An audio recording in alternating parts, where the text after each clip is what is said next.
Bonjour, je suis Sylvie Tichy, directrice du réseau des musées des techniques et cultures comtoises situé à Salins-les-Bains dans le département du Jura. Notre réseau regroupe actuellement 18 sites, des sites patrimoniaux des entreprises en activité répartis sur toute la région Franche-Comté et en Suisse.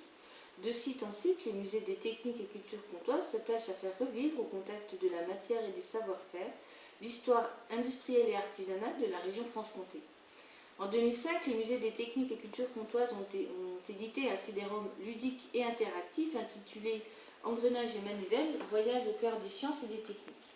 Lauréat du prix Diderot 2005 de l'initiative culturelle dans la catégorie exposition et manifestation, ce CD-ROM propose au jeune public une découverte ludique du monde des engrenages et manivelles.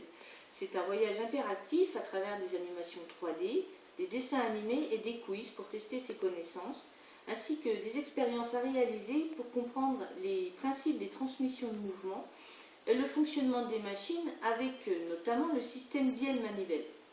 En prenant pour exemple les installations hydrauliques et techniques encore en fonctionnement dans les sites du réseau des musées des techniques et cultures comtoises, ce CD-ROM permet d'appréhender également les moyens de production utilisés au XIXe siècle et de se familiariser avec le patrimoine industriel et ethnologique de la région Franche-Comté. Ce CD-ROM est particulièrement innovant et original dans le domaine de la culture scientifique, technique et industrielle. C'est un travail de mise en réseau et une opération tout à fait singulière qui nous a paru intéressante à valoriser, et c'est la raison pour laquelle les musées des techniques et cultures comtoises se sont portés candidats au trophée Diderot de l'initiative culturelle.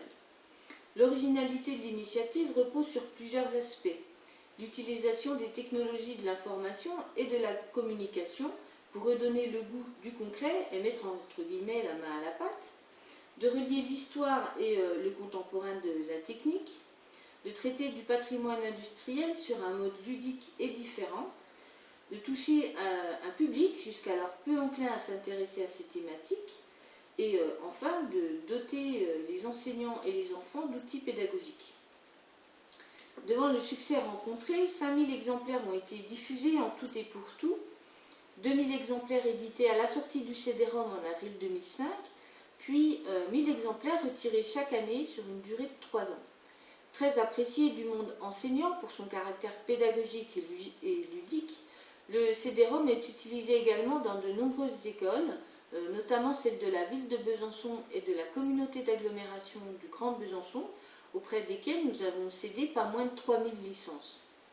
Pas moins de 20 articles de presse ont été recensés dans les 9 mois qui ont suivi notre nomination, ainsi que de nombreux articles diffusés sur le web.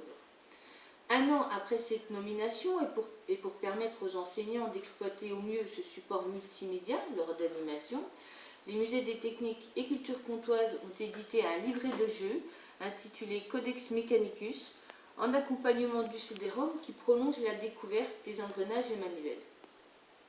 Un partenariat a également été mis en place avec le CRDP de Franche-Comté pour leur permettre d'exploiter une version en ligne du CD-ROM. Enfin, cette nomination au prix Diderot de l'initiative culturelle a renforcé notre notoriété sur le territoire national, mais aussi sur un plan international. La diffusion du CD-ROM s'est faite en région Franche-Comté, mais également à travers le monde par le biais des écoles françaises ou francophones, à l'étranger et en outre-mer, États-Unis, Québec, Hongrie, Suisse, Polynésie française.